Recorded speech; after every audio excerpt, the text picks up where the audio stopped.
tinfoil hat. Oh, what the fuck are you guys even talking about? Global controls will have to be imposed, and a world governing body will be created to enforce them. Welcome to Tinfoil Hat. We go deep, homeboy. Aaron, open your mind. Drink from the fountain of knowledge. There's lizard people everywhere. That's some interdimensional shit. Wake up, Aaron. This is only the beginning. Dude, you just blew my mind. Are you ready to get your mind blown? All right, guys, welcome to another Tinfoil Hat. Yes, live from the Wise Wolf Gold and Silver Studios. Just go to samtripoli.gold, use the promo code Tinfoil, and you too can get in the Precious Metals game for as little as $50 a month. Precious Metals sent right to your house. Very excited to have our guest on. There couldn't be a better time to have him on. He's been on multiple times, talking about some of the best topics we ever had, and we're honored to have him. Please welcome author, podcaster, researcher, William Ramsey. How are you, brother? Great. Thanks for having me. Good to be with you. Good to see you. So I know you've been on multiple times. Some of the new listeners may not be familiar with you. Can you tell us a little bit about yourself and where our listeners can find you? Yeah, I was originally a writer. Actually, I was a lawyer, and then I wrote my first book in 2010, Prophet of Evil, about Crowley. And I was really a guest for a long time. Then I kind of flipped and became a host and became really over COVID. And my podcast is William Ramsey Investigates. And so I've been just kind of still researching, writing, and doing a lot of hosting. I think I've got 1,500 episodes now. Wow. My podcast. Yeah. So I've been busy.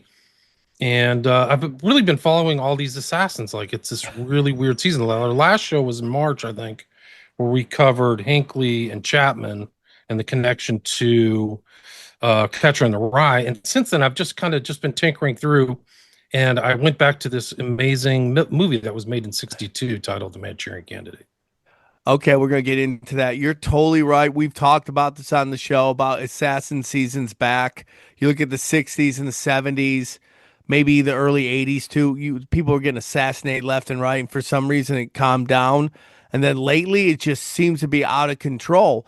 And, let me just say that rappers have been getting assassinated all the time. I don't know why people don't count those. They've been getting assassinated all the time. But lately, Charlie Kirk, and then, the Trump attempt, and we can get into whatever we think about that. But it's just interesting times, dude. It's interesting times. So where do you want to begin, my friend?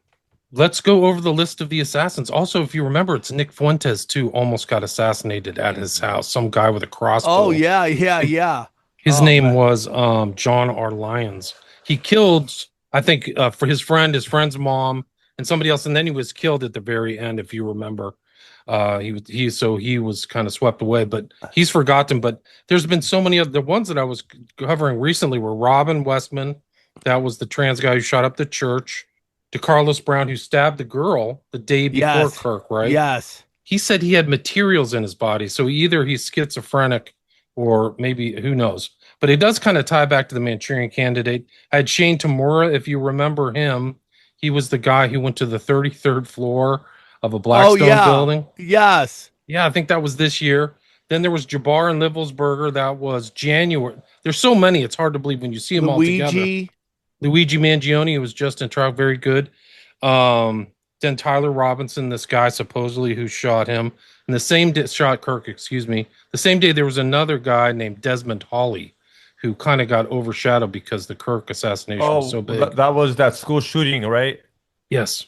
That was the one. He shot two people. I don't know if he killed them. Shot two people in Colorado. Oh, yeah. He was 16 years old. And so that was kind of minimized. There was a Peyton Gendron guy who drove all the way to Buffalo, New York, and shot a bunch of African-American people, if you remember him. Nikita Kasap was one of the Trump shooters. He was going to try to assassinate Trump. He killed his parents and was caught driving across country. And then we have Ruth and Crooks. Crooks supposedly is dead. Ruth was in court and tried to kill himself. It actually kind of ties into the Yes, that was crazy. He tried to stab himself, right? Yeah, yes. There was one today. I think they shot up an ICE department, and the guy ended up killing an ICE guy, and then the guy killed himself at the end type of thing. The same thing, and he's marking his bullets, supposedly like Tyler Robinson. Yeah, did. I think it said anti-ice on the bullets. Yes. I didn't even know you could write on bullets. I didn't either, but I guess that's the new thing. Apparently, the guy Tyler wrote on bullets that he wasn't going to use. So what's he writing on bullets if it's only one That's shot, so right? true, dude. That's so crazy. Yeah. So it's this film for me is in the context of all of these assassins because it's about an assassination. It's about a political assassination, but it also involves themes of mind control. And it's almost like American cultural history had a before Manchurian Candidate, which came out in 1962, a before and an after, because it almost set off all of these assassinations. So you have this depiction in a film, then a year later you have JFK, then you have Malcolm X in 65, I believe, and then RFK and MLK in 68. And all those assassins are really unusual, like the modern assassins we have today, where like Ruth is like traveling around, and Mangione, actually. Both Ruth That's and such a weird one, too. yeah. They're both on Oahu and like traveling to weird places. Like Oh, that was Oahu's Mark. their hometown. That was Mark David Chapman, right? He would Exactly, just travel. exactly. Nobody knew how he traveled. Exactly. So you'll see a lot of this weird kind of stuff. The film has a lot of themes that are important. And one of the more important themes, mind control and manipulation, but also handlers. So these people are handled. So the main character is played by Lawrence Harvey, and his character name is Raymond Shaw. And he's kind of manipulated in an intel way. And he's moved all the way from Manchuria. That's where it got its name. So if you remember, the Korean War was from 1950 to 1953. And so that Manchuria was above the Korean Peninsula. So in the film, they're actually, it's a lot of Illuminati numbers and occult numbers are in the book. I have a video, we can show that. But like the 11 members of this troop are taken there. And then really one of the most infamous sequences, I think, in cinema, U.S. cinema history, is this sequence where they're being programmed and manipulated by this sinister communist doctor named Dr. Yen Lo, really played well by the actor. His name is Ding. It's hard to pronounce his name. Ding Ling or something like that. Ding Ling. Yeah, he was in Hawaii Five-0 too. If you're old enough to remember like the original Hawaii I used to Five-0. love that Hawaii Five-0. So he's great in this film. Like the acting is so good. I watched the new one with Denzel Washington, and it's really kind of a sad shadow of the original 1960s. It's never almost always the case. Yeah. Yeah. For people who don't, so one of the interesting things about Manchurian Candidate, other than this mind control and handling and moving around in political assassination, is the background of the film itself. The Sinatra really was the lead kind of push to get this film done. He's very close friends with JFK. And a lot of the decision to greenlight the film, The Manchurian Candidate, which was written by Richard Condon in 1959, was done at Hyannisport. If you know, like the Kennedy compound, they were at Hyannisport together and like, yeah, you should get this done. And Kennedy calls somebody in Hollywood and some producer, and the money appears and they make the movie. That's crazy. Yeah, no, it really is crazy because they took it. And for people who don't know the background of the film, it was taken off the market for 25 years. So it wasn't seen from 1963 to 1988, I guess, or something like that. Like it wasn't when it came back, and it didn't have a lot of success when it came out in late 62. I think it kind of had a mid success, but it was almost like not even covered. It's really like the story of the making of the film itself is incredible, but it ties into all these assassinations. So I use it kind of as a template or an exemplar of like what happened in the future, because Raymond Shaw's a lot like Lee Harvey Oswald, actually, which is really crazy. So a year later, if you remember in the movie, the main character, Raymond Shaw, goes behind the lines in communism and then comes back out and shoots.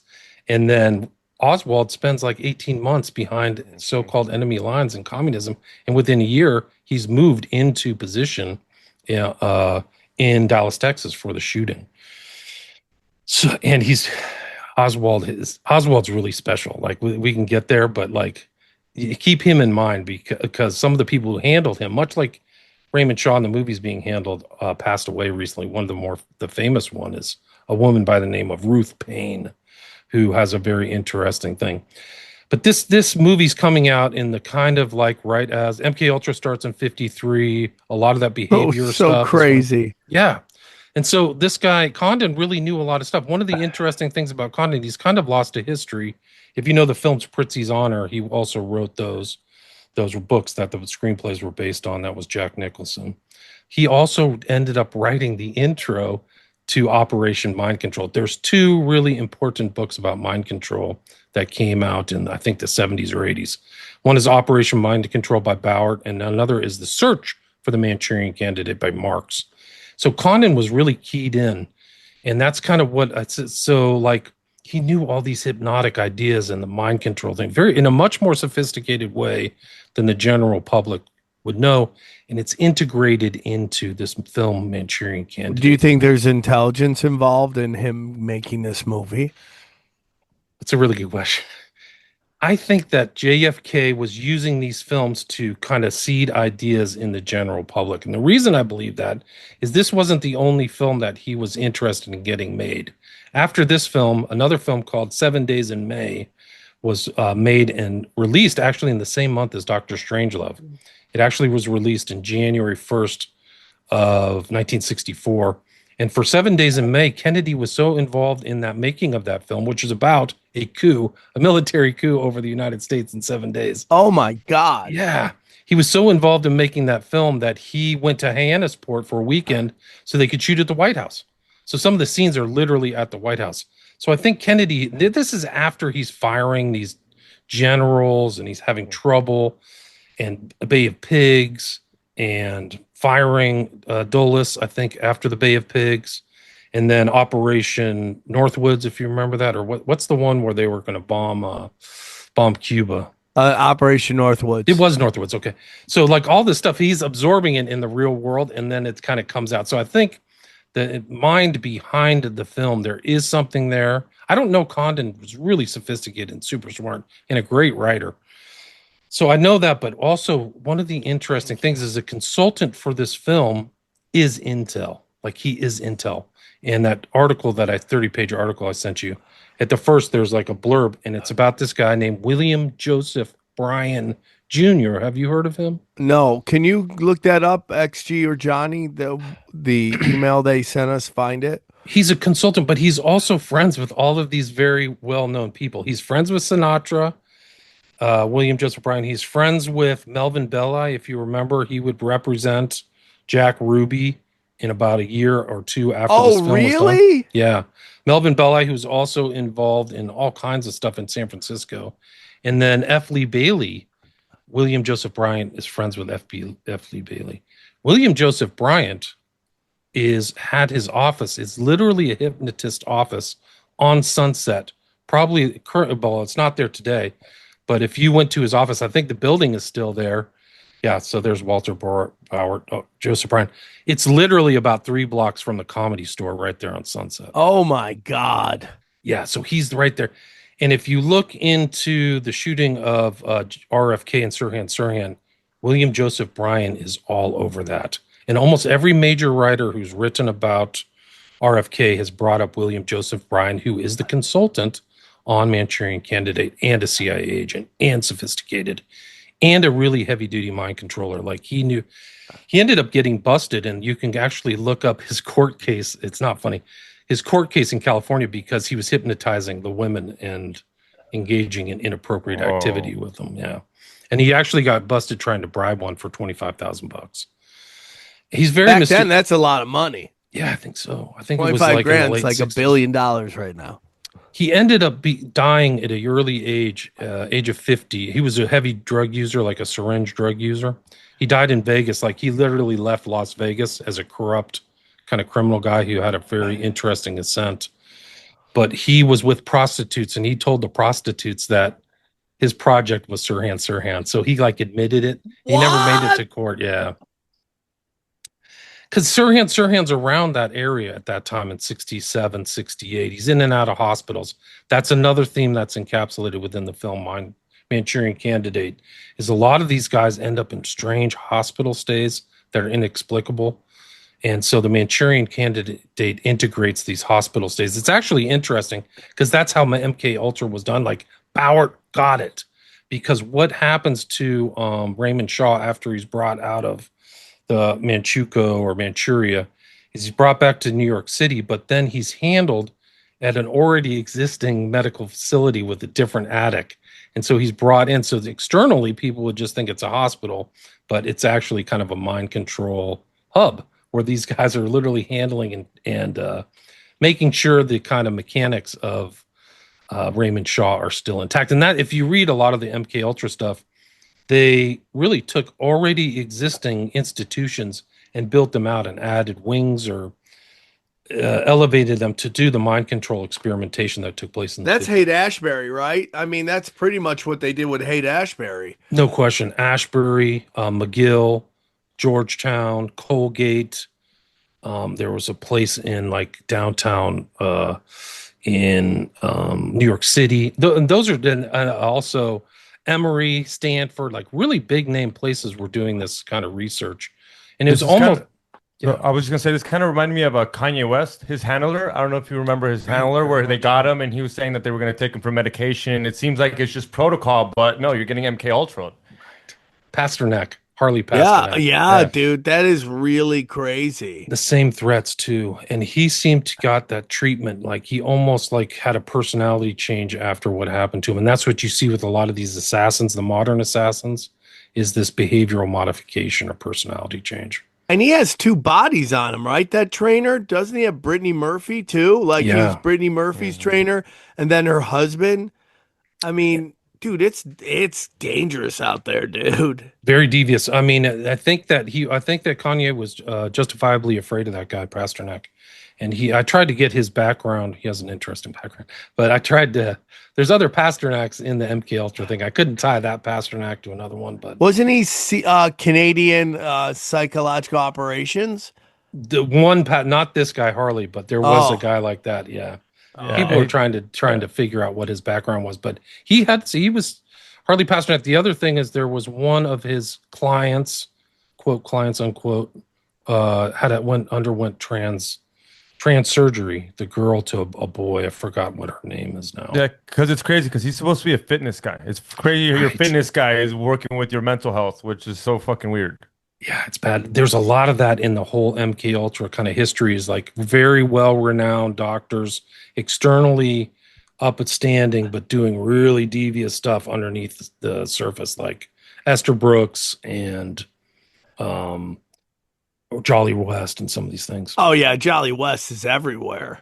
But even if you get into more modern times, like Anna Nicole Smith, Britney Spears, like completely I mean, what about Elvis? Elvis is the greatest example of that. I mean, they just drugged him all the way to death. It's pretty wild. No, you're absolutely right. I think that, like, at least for me, like, I have to go back and look at all this stuff in a different light because some of these people making complaints that their doctor's messing them, they may be telling the truth. Yeah, for sure. It's really true. Like, oh, you are being drugged. Like, I think Kanye was drugged and manipulated. Like, in a sinister way, not in a healthy way, and being threatened. He's just one example. That's what came to the surface. He was courageous enough to, like, tell his story or share his story. So that's just one example. So, like, a lot of these guys have been in medical stuff, and it's reflected in the Manchurian Candidate. I highly recommend to you guys in your audience to watch the 1962 version. Look at my paper that I sent to you. I'm going to publish it on Substack today, so it's basically in the I'll public check it out. Yeah, it's in the public. It'll be in the public domain, or people can read it. But check it out and take notes and see, like, oh, this sounds like something familiar, like somebody's moved into position or somebody's being handled, or there's trigger words. Like, if you remember the Muhammad who was the sniper in DC, do you remember that story? Yeah, him and the kid, right? Yeah, the kid. And then they're like, at the very end, the chief of police says these weird words. He's like, the fox is in the hen house, or I can't remember what he said at the end. It's almost like they're trigger words. And this guy, if you read like Programmed to Kill by Dave McGowan, it just shows a lot of these military guys have been messed with. And Muhammad was military.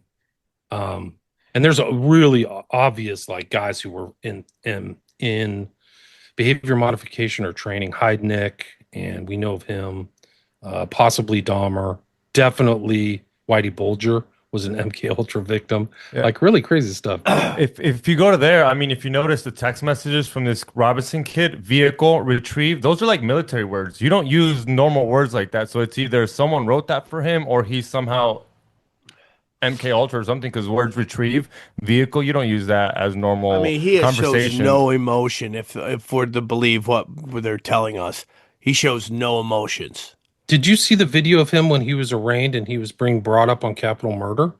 He didn't even move. He didn't even say anything. He didn't say, I'm innocent, I'm guilty. He just stood there and stared at him like he was hypnotized or zapped or something. I totally agree on that, dude. It would have been his chance. Like, hey, this is baloney, or I wasn't there. The guy is like super smart. He had like a 34 on his ACT. Like, he's in the 99th percentile. And then somehow he gets this impulse to go shoot Charlie Kirk. Kirk was shot from the side. I don't think. I totally agree on that, dude. Yeah. And it's just like everyone's like, yeah, dude, all these out of state plate vehicles came to his house. How do you know they're meeting with him? Maybe they're meeting with his dad. His dad's the one who sold him out or was smart enough to get him arrested so they couldn't take him out. But none of this makes any sense, dude. It doesn't make any sense. The Tyler Robinson story is obviously like fake. Like, there's real problems with that. Guys, I just want to tell you that the markets are getting crazy. They're printing more money. And listen, if you want to stabilize your cash, you have to get into precious metals. And there's no better place to do that than our good friends at Wise Wolf Gold and Silver. That's right. Wise Wolf Gold and Silver. Let me tell you about them.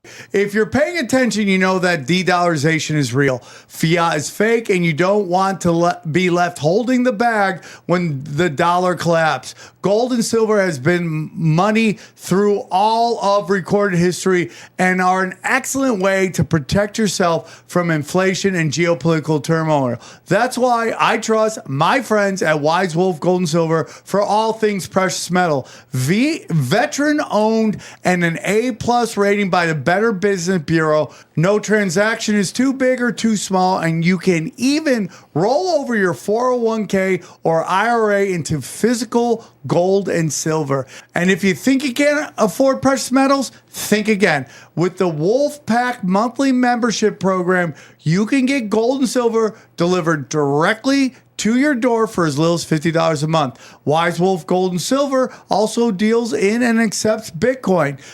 So go to samtripoli.gold, promo code tinfoil at checkout to receive free constitutional silver. And remember, in the world of bulls and bears, be the wolf.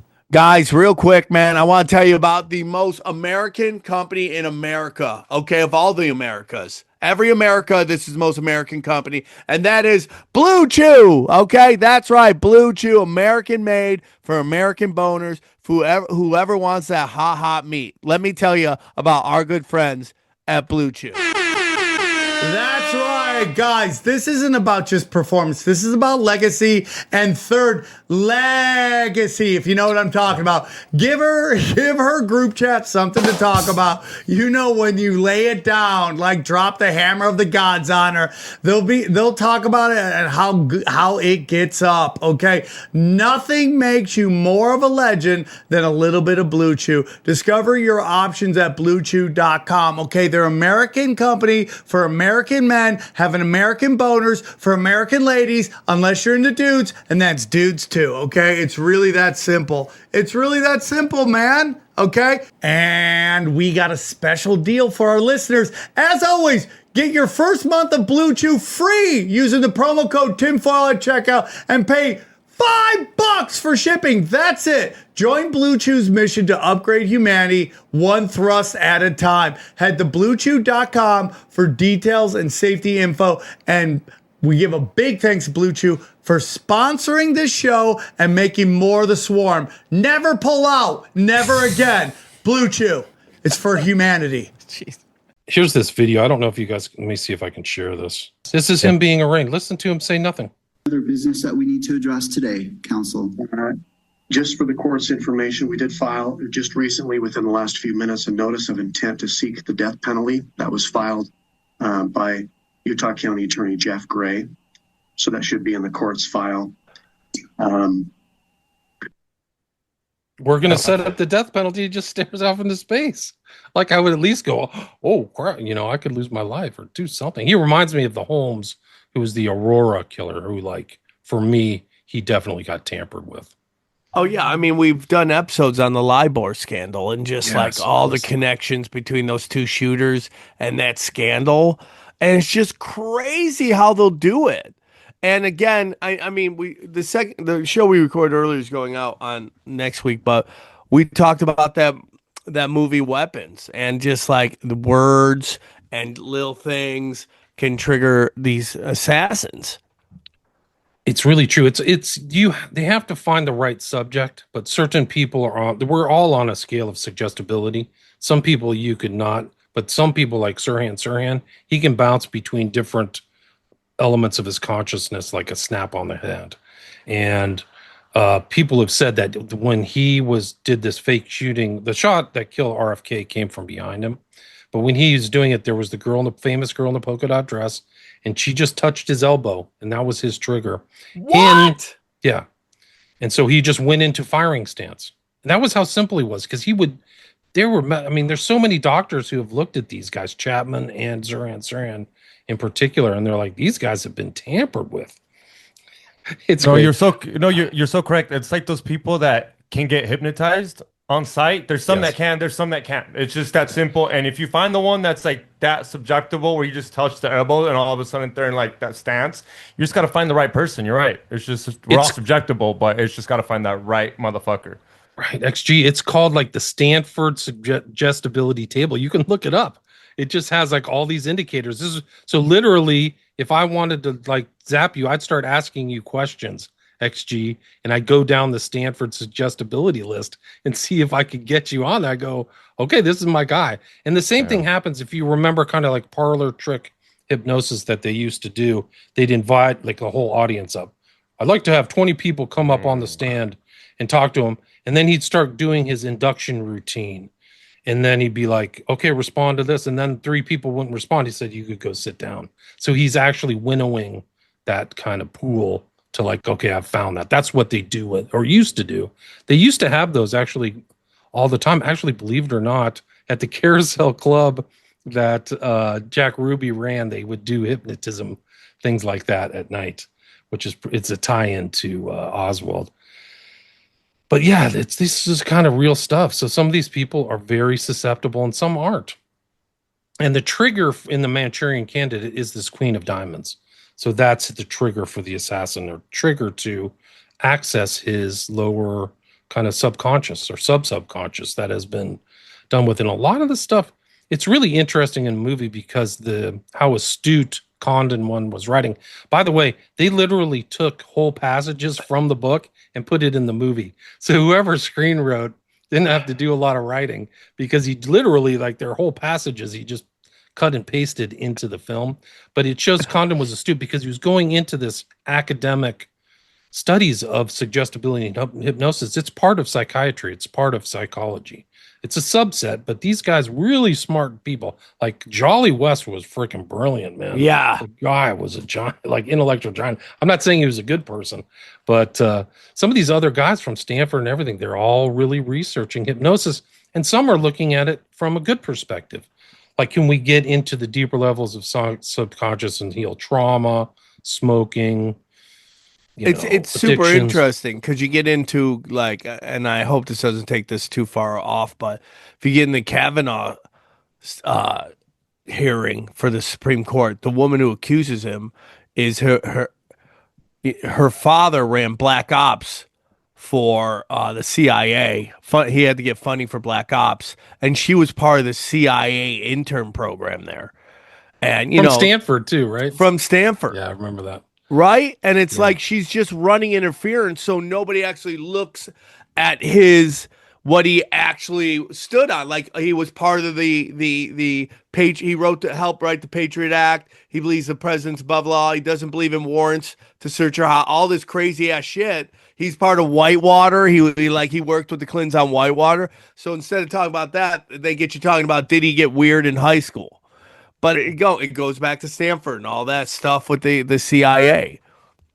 The vastness of like the inquiries that were taking place in the 50s or 60s would really surprise people, I think, because it was really happening in like a Atascadero State Hospital and all this stuff. And like Jolly West would go into some of these state hospitals or other things. And even it was happening actually in Louisiana. There was this guy Heath who was like doing literal implants. I don't know if you've heard of Delgado. What? Yeah. He was like, that was part of his specialty, is to put little like things in your brain. And there's state hospitals and universities all over the place. It's so dark how these hospitals, before anyone started paying attention. Jose Delgado, you can bring up the video of Jose Delgado messing around with an aggressive bull. He tells it to stop. It's kind of an infamous thing because it's recorded. But Delgado was asked, were these ever done on humans? And he said, experiments were done. He like literally said experiments. So some of this stuff is not coming out because it's classified. It's all under classification stuff. So some of these things like FOI documents, recent ones, are really interesting. And they've kind of slowly, people have seen this, how serious they were, how intense they were. There it is. Yeah. And what does he do? Watch this. Watch this.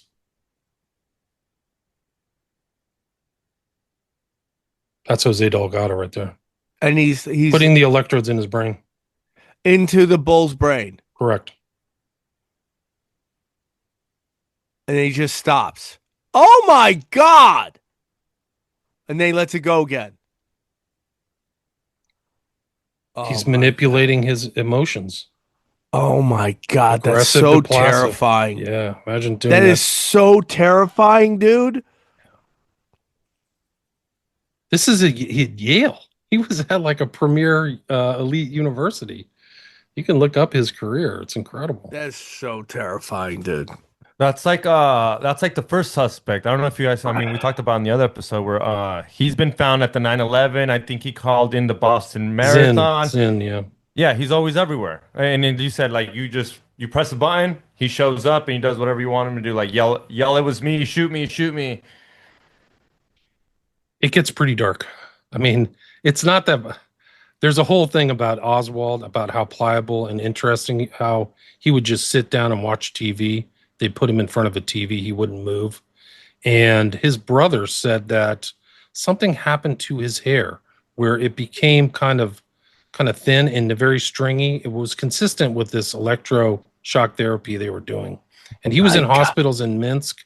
And one of the key elements of the Garrison trial, if you remember, he arrested Clay Shaw in 1967. Yes. It's a key element of like the whole JFK thing, is like trying to get this guy busted. He didn't.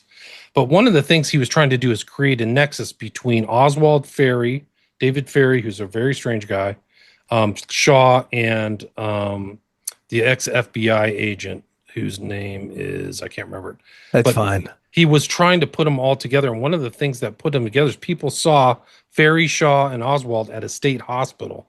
And they were trying to get Oswald a job at that state hospital. But nobody could figure out, why did they want him to go to this place in Clinton and get him a job? But then when you start researching this nexus and network of mind control, this is a hub in the overall two-lane MK Ultra experimentation that was taking place in the 50s and 60s. Unbelievable, dude.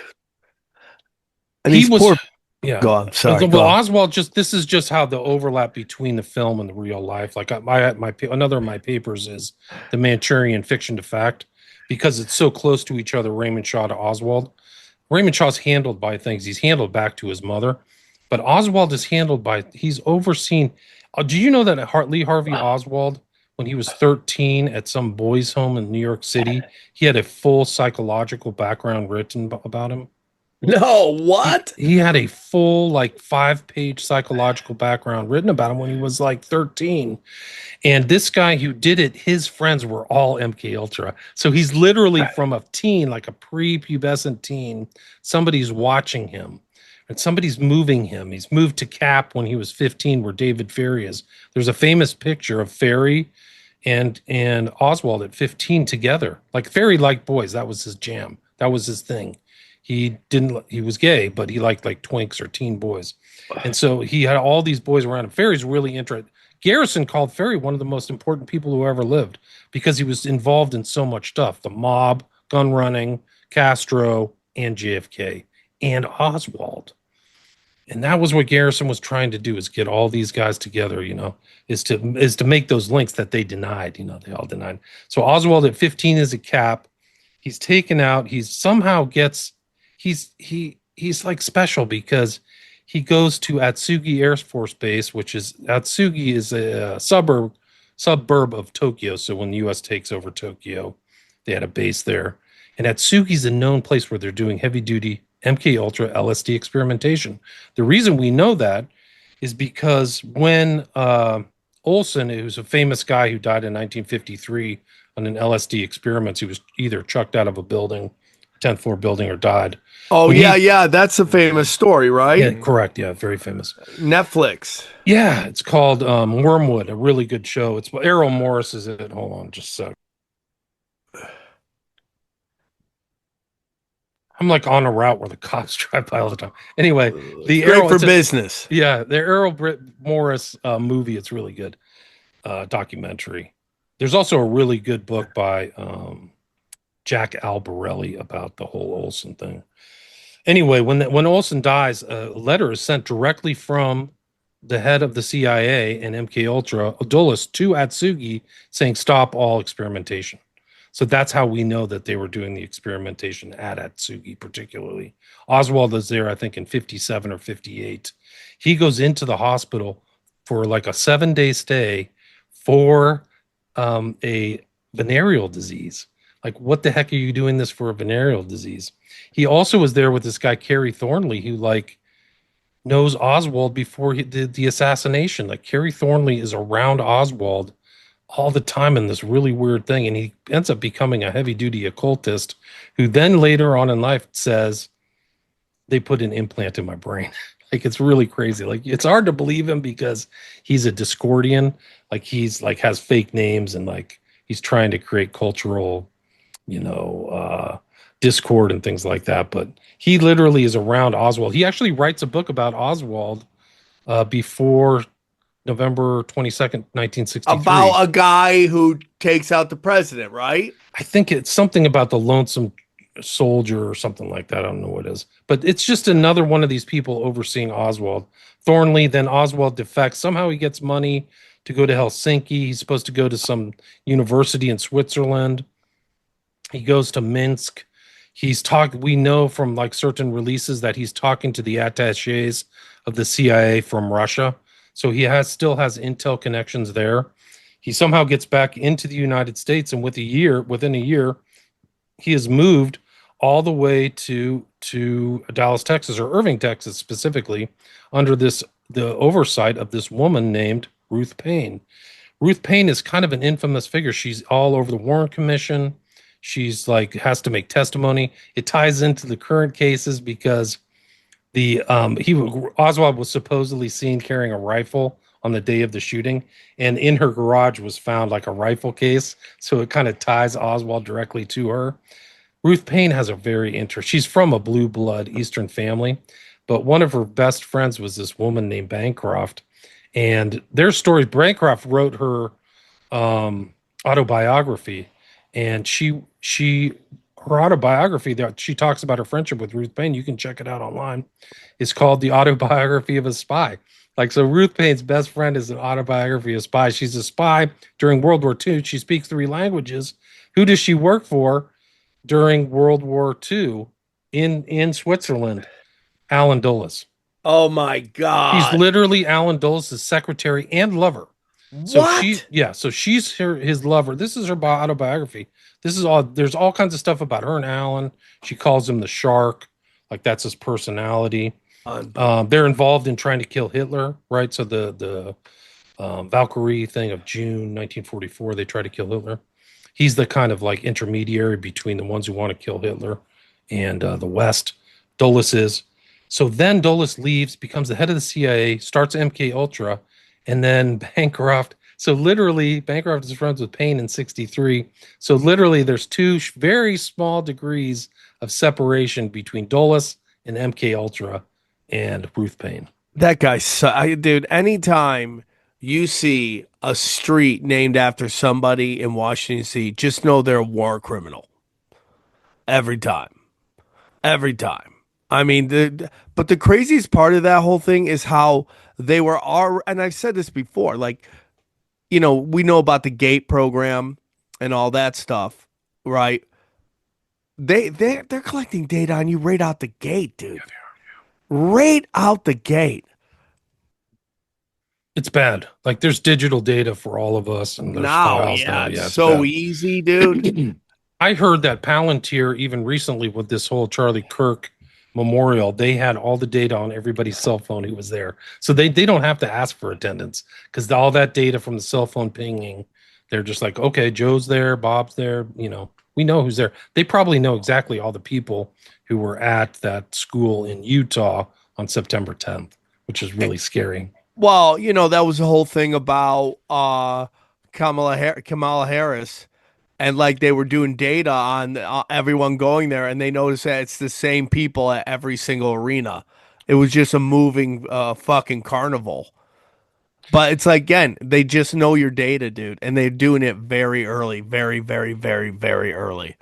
And it's a selective release. Like that's the whole thing, is that they keep it on you, and then it's basically kind of like a blackmail, or they can manipulate events based on what they want to release or what they know or all those things. It's very powerful. Well, I mean, that's not to get too deep into this, but that's why like adult film websites are free.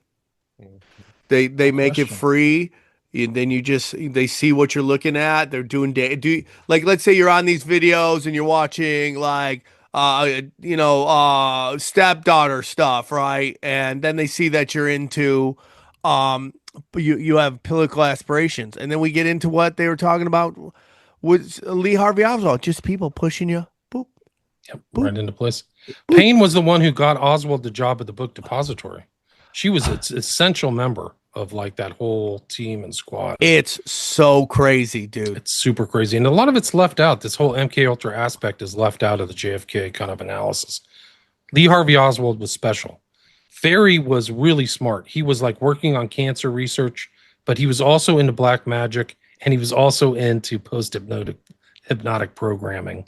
And when he was found dead, was like whoever killed him or how he died was super fortunate because he was under the gun of Garrison. They found books on hypnotism all over his apartment in New Orleans. And also one author said that he was using it on Oswald. This guy who the name of the book is The Man Who Knew Too Much. 100%. I have to use the restroom real quick. I'll be right back. Sorry.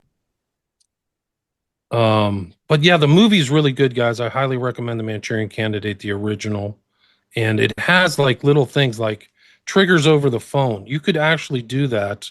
I think Austin Picard even researched that, one of your guys with Sam.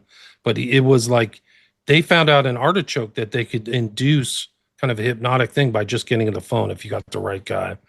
And also like the suggestions are there. So you get somebody in that thing and then you'd say the suggestion, you bring them out and then they go do it. They found out that actually does work. Like they could actually get people to have this kind of like, response. Yeah, that kind of reminds me about, I remember doing it, but they do an ear test in elementary and they make you press a button. And if you hear the ring, you press a button. If you don't, it's supposed to be an ear test. But now I think about it, it could be just a pinging. Like if you hear a certain vibration, you turn something on, because that's exactly what it was. It's just a certain frequency that they would send to you, and you could see if you could hear it or not. And then you'd press a button, and then you would pass or not, but you wouldn't even know. They were just like, all right, go ahead. You did good. You passed the ear test. And you're like, was that really a hearing test or was it something else? Well, it's funny you mentioned that because they offer those same hearing tests now on your iPhone if you get wow, interesting. If you get AirPods, you can take the hearing exam in the iPhone, those beeps. And it's just like what we did in elementary school as kids. William, have you seen what indication have you seen of like the evolution of that technology? Do you know much about? It's a really great It's a great question. I think it's gotten more and more advanced. I think MK Ultra, like people think it's a research program. So I think they got all the research, and when they were done, they figured it out. So they didn't need to research it anymore. They figured out they could hypnotize people with the aid of drugs and sleep deprivation, sensory isolation, and the fracturing of the brain. They could figure out how to kind of do that, even to people who may not be suggestible. I think that's what's really scary. They can put them through kind of these things. They have to get them into a a medical facility, I think is what happens. But I think that there is voice to skull technology. There's there's all kinds of other dark persuasion, manipulation type stuff. But I think like there's a really scary guy. His name is Giordano. He's like, guys, we have like incredible powers. And one of the interesting things about Dulles, when he starts MK Ultra, he makes this statement. He actually had like a brain warfare speech a week before he started MK Ultra, and he said the purpose of MK Ultra and brain warfare is to find collective and individual behavioral modification techniques. Oh, fascinating. So in his mind, he's thinking on the collective scale. So maybe like in my default, I'm always thinking, okay, what are they going to do to this individual guy? But in his mind, he's thinking, how can I affect all of society? See, I think that they taught Manson how to do that. That's how he got all those people to commit those crimes. I'm sure Manson either they did it to him and he figured out how to do it back to other people because he had these people manipulated. That's a great comment. I mean, you're absolutely right. Have you ever seen Danny Trejo, that kind of famous Latino actor? Yeah. You've seen him talk about getting hypnotized by Manson? No. Okay, let me see if I can find that. Hey, guys, real quick, I want to tell you about our good friends at True Work. That's right. Fall weather changes fast. Hot, cold, wet, and windy. Sometimes it's all in one shift. True Work is performance workwear built like it matters. Because it does, okay? Founded by a trade professional who was tired of wet, heavy gear weighing him down, okay? True Work set out to make workwear that keeps pros comfortable, capable, and ready for whatever the day throws at them. Designed with advanced performance fabrics for lasting comfort, all-day mobility, and year-round job site protection. Every piece is tested on job sites with trade pros, so when the conditions change, you're still ready. This is incredible. They have over 50,000 five-star reviews from pros in every trade and every climate. All right, I love True Work. You know, I love it. I live in LA. It's hot one day, cold one day. I live it. You know, I'm chasing dogs around the dog park, okay? Dana asked me to fix stuff. I just asked her to ask me to fix up so I could wear my True Work. That's what I do. Just put on some gear. Unclog the toilet, get it done. Okay. So it's real simple. Here we go, dude. I use this and you should too. All right. Upgrade your day with workwear built like it matters. Get 15% off your first order at truework.com with code tinfoil. That's TRUEWERK.com. And we appreciate them sponsoring the show. Manson hypnotized Trejo so bad that Trejo thought he was on heroin, and he explained that's how deep and how effective Manson could be.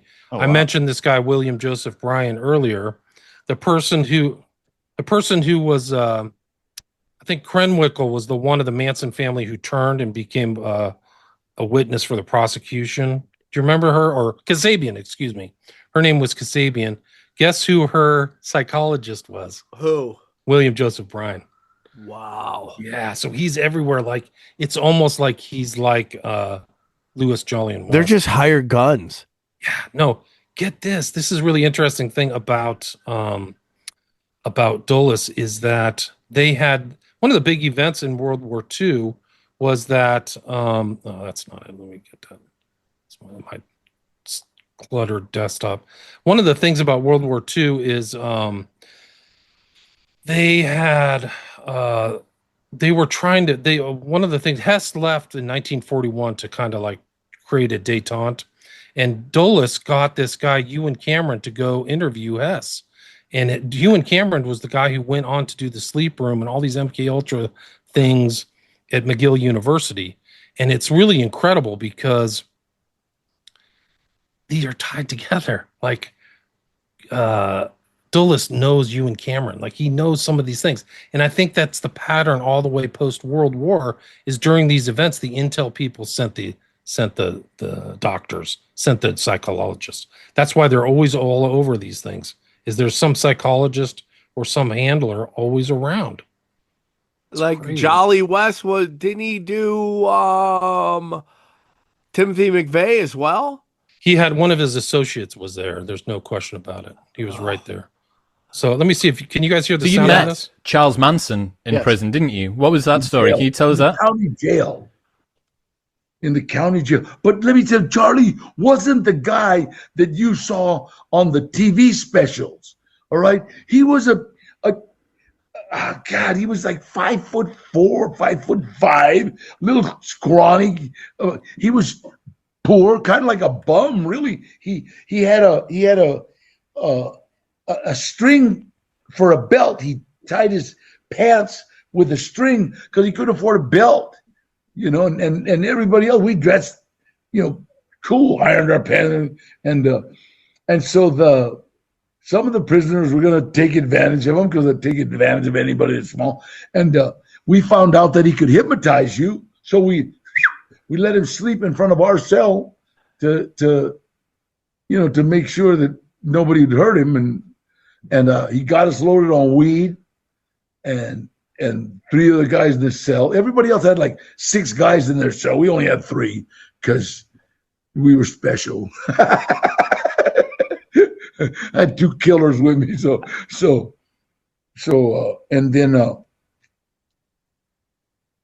and then he got us loaded on weed, and I said, "Well, get us loaded on heroin."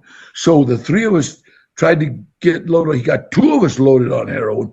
One guy just woke up, and afterwards I asked him, how come you couldn't do him? And he asked, "Did you ever get loaded on heroin?" He goes, "No." Well, your mind doesn't know how to work. Do you understand? Your mind doesn't know how to react. So if I tell you to do something while you're hypnotized and you haven't done it before, or you don't know how to do it, dude, this is crazy. And that's what he's saying. He's not super clear. I mean, God forgive him. I think he's in his 70s or 80s. Yeah, I mean, he's telling a prison story, from a long time ago. No, but it makes total sense. I mean, what do you say? No, but this is even crazier. Go on, William, then I'll say something. Well, I was just trying to help people figure it out. He's saying that Oswald has hypnotized him into thinking they're high on weed. You mean Charlie Manson? I'm sorry. That's all right. Charlie Manson, thank you. Manson is hypnotizing him into thinking they're on weed and heroin. And the reason the one guy doesn't think he's on heroin is because he's never done heroin. It's like the relapse dreams you talk about, Sam. You could never have those if you had never had an experience. I totally agree with that. But to me, this is so much deeper, too. It's so much deeper because it means that he is like classically trained in hypnotism. Mm-hmm. It's not just some street shit. It's like this guy, like somebody sat him down and taught him the art of hypnotism. There's no question. There's no question. Right? I mean, this is totally different than being charismatic and getting, I can make these chicks get weird or whatever the power you may want it to be. But this is like systematic, like boom, boom, bang, sleep, do this, do robot, whatever, and make you do these crazy things, dude. That's so much deeper. Well, this is just one element. Yeah, sorry. I was just going to say, this is like, if you read the Chaos book, it literally tells you that the CIA taught them how to do MK Ultra so they can ruin the hippies and make them make them kill people. And then you're like, oh, hippies are killing people. They literally said that he was literally sent out to MK Ultra, these fucking hippies. For sure, dude. And make them look crazy. And the hippie movement. Hippies are crazy. Don't go do drugs. Don't go do LSD. And it was all a move. He was literally sent to go do that. It's as much as you read that book. Is this, are we going to watch any more of this? Can we take this? Sure. I think you're right, XG, 100%. I don't know if you know this, but like Louis Jolyon West was very much involved in the Haight-Ashbury Clinic and also was studying hippies in a very intense scientific way. It was a data center. Yeah, they had this, they had a Victorian house they rented out, and they would bring hippies in and just like ask them questions, do this whole behavioral analysis and background stuff. Really crazy. And he had this is all known. He had like 10 like field assistants from Stanford, which is right kind of down the road from San Francisco. So but if you get into it, William, they were trying to study the data of what psychedelics and amphetamines would do to people. And now you study like whatever that area is, like Silicon Valley, everyone's microdosing on Adderall. And they're on Adderall, which is the two things that they were studying way back in the day in Haight-Ashbury. Exactly. They figured out at Haight-Ashbury that large doses of speed will make you violent. And then Charlie tells his crew on the night of the killing in Cielo Drive, take some speed. And then they distributed a lot of speed to a lot of biker gangs, and they were just savage, man. Really savage. Okay. Kept having. Yeah, so you're saying that he got you guys loaded up on heroin or weed, but there was no heroin or weed in the room, right? He was doing this purely through hypnosis. People know when I get loaded on heroin, my eyes, I get red under my eyes, and it's like literally. People know that. The first thing, blah, you throw up, you dump, and I mean, me and Chato, it's like we both got blah. He dumped in the sink, I dumped in the toilet, and looked at, hey, what you doing? And oh, everybody was like shocked, and this Johnny Ronnie Cruz, he was like, well, what happened? He never got loaded, and boy, I was sorry when they transferred Charlie out. You've basically got unlimited access to anything that you want because he can just keep on hypnotizing you back into it. What was he in for? Do you know why he was there? Yeah, I have no idea. Being shady, dog. What do you think? Yeah, he was Charles nothing, Manson. nothing of any, because he was a petty thief. He wasn't. You know what? And not to speak ill of the dead, but Charlie couldn't have done that any place, any time, but right there. Wow. And my friend George Perry knew him in Frisco, knew him in Oakland. Okay, and he was a scrawny little hippie. And the girls that he got, Linda Kasabian, all of them were broken. All of them, they were up in Oakland and San Francisco being ripped off by the pimps and raped by the pimps. And so they were suggestible. He came around with a big bus and some acid and said, let me lead you. So it was kind of like they looked at him like, yeah, he's the Messiah, They were already vulnerable. They were already primed for somebody like him to come in and save them. They were so broken, and so I would love to ask if he somebody to take care of them. If he had said in the same way that you could have done with a bit of extra heroin or weed in prison. Absolutely. Thank you. What's very interesting is he kind of says two things there, right? Because I think, correct me if I'm wrong, William, he somewhat says he doesn't think Charlie could have done all that stuff. And then he kind of comes back around and is like, yeah, and he just took these broken chicks and gave them acid. So it was an interesting thing. I wish I wish he would have followed up going, hold on, you don't think he did it? Because there are all that stories about Tex is actually the guy that did it. And they blamed him. They blamed Charles because they wanted to blame hippies, and then the FBI was just sitting outside while it went down. Yeah, they didn't have that great of a case against Charlie Manson because they took the blame for like controlling all those people supposedly, which probably is true. I mean, the levels of control. He was a clear in Scientology, so like he knew a lot about Scientology. Which yeah, at least that's according to Helter Skelter in the book. He walked into a Scientology center and asked them, can you teach me anything? And they said, you know everything. And you walk back out. What? Yeah. That's great. That's a Bugliosi book. No, it's a true story. So he was keyed in. He's obviously street smart in his own weird way. But, I mean, the connections to all this. There's a researcher who was kind of like a side researcher who said that Sirhan was at one of the parties on Cielo Drive. Like he shows up in weird places. He was also Sirhan, the so-called killer of RFK, was also hypnotized by none other than Manly P. Hall, and that's also in a book. If you know who Manly P. Hall is, we've had people on talking about Manly P. Hall. Yeah, and he's like, there's this huge Manly P. Hall Center. I forgot what it's called, but it's actually very close to where one of the Manson killings happened, the La Bianca stuff. Manly P. Hall Center for like ancient wisdom or something is on that street. I forgot where it is. It's close to, what's the park that goes up in the hills with the Griffith Park. It's close to Griffith Park. Thanks. Well, I mean, that kind of gets into Marilyn Manson too. It's like, here's this beautiful woman, one of the most beautiful people to ever live, and nobody adopts her out of foster care. Not one person adopts this beautiful little girl. Who are you talking about? Marilyn Monroe, excuse me, not Marilyn Manson, Marilyn Monroe. Sorry about that. And her involvement in a lot of this crazy stuff, because men get turned into assassins, women get turned into sexkins. Right. Exactly. Right. There's a lot of that stuff.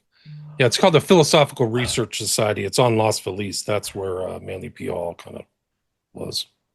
But no, you're right. And there's like the search for Candy Jones. Like if I, that's crazy too. Yeah, I thought that was a crazy book back. Like a lot of this stuff, I would have thought like you guys are off the deep end. But now I'm like, oh wow, they really did figure out these techniques. And these MK Ultra doctors are all over the place. They show up in almost every major and there's no way they haven't refined these techniques in the decades that have followed. I mean, they must be, especially with technology, they must be so efficient at this now that they, It's a great statement. There's a recent case that came up. It's out of this. I mentioned Ewan Cameron, who's friends with Dulles. He was at McGill. There's this thing called the sleep room. They had a lot of victims. They had a lot of litigation, but that litigation just got certified as a class action in July of 2025. And the document that got the certification is about 300 pages long, and it's all factual. And it's an amazing historical document. The court case is called Tanny, one of the victims. You can hear about their story, Tanney or Tanny versus Victoria State Hospital, McGill University, the AG of Canada, and the AG of the United States, Pam Biondi. So she's included as a defendant. But in that case, they talk about they figured out what was going on at the hospital, and there's that whole kind of winnowing process. They're learning these techniques. The human beings are unwitting guinea pigs in this process of breaking people down, psychically driving and breaking them back, bringing them back together. And they started figuring out drugs. What drugs can I use? What's the sensory deprivation? How can I get them in a completely pliable state? And a lot of these people's lives were totally ruined. Like these were basically totally unethical experimental victims who went into the hospital for like postpartum depression, alcoholism, things like that, and they came out changed. But that document reflects exactly what you're saying. You could see Ewan Cameron perfecting the technique. He's like, yes, now we do this. Now we do this. And like in 7 days, we can have this outcome. It's really incredible. It's so nuts. And that, I always laugh when I hear people go, trust the science. I'm like, bro, some of the darkest shit ever done on humanity is from science. No question. I mean, let's not forget Ted Kaczynski. They fucked him up. Oh, they fucked him up, dude. People don't know the totality of what Kaczynski went through. They don't know. He was tortured for 3 years. They literally put the whole helmet on his head with the electrodes. His doctor's another one they think is an MK Ultra doctor who actually studied Hitler. He was actually involved in doing an assessment of Hitler called The Mind of Adolf Hitler. It's called the Langer Report, but his name was Harvey or Henry or something like that. And they really put Kaczynski through the ringer. And it's interesting because it overlaps with these cases at McGill. They were, for some reason, there's a woman, Elizabeth Nixon, might be a good guest. Her mom was one of the victims. And they were targeting these women to try to she thinks they were trying to turn them into Stepford wives, like very pliable wives, sex kitten wives, but they didn't tell them that. So that's what she thinks. But Kaczynski was like that, but for men, he had like a 185 IQ. He was like in his 20s teaching highest grade math to students, as a teacher, like a professor aide or something like that. But they grinded him down for 3 years. And they think he was in these things for like hours and hours and hours. They basically modified his behavior. There's no question about it. It's so dark, dude. So dark. He was one of many. That's the whole thing. And so when he's talking about, and that ties into Luigi Mangione, believe it or not. There we go. Because Mangione was interested in Kaczynski's work. And so you want to talk about two talented people who underwent personality change, like Holmes, or maybe even this Tyler Robinson, I don't know. But Mangione was like a winner. The guy was like a good-looking, head of his class, went to prep school. His mommy and daddy were rich. He paid for his prep school. He was working in AI in Silicon Valley. Like he had almost enviable life. And then all of a sudden, I got to go from Oahu and fly out to New York City and kill a CEO of a healthcare company. That I've never been a part of the healthcare company. Like, why is this guy? Like he chases him down at 7 a.m. in the morning. Like, how? Well, somebody says it has to do with his back, and they didn't do all this. But the guy that shoots him, the guy who shoots him doesn't look like him when he turns around. Doesn't look like him. Not the same in the eyes. And the weirdest thing is that going back to these Manchurian candidates is they find him in a McDonald's just sitting there.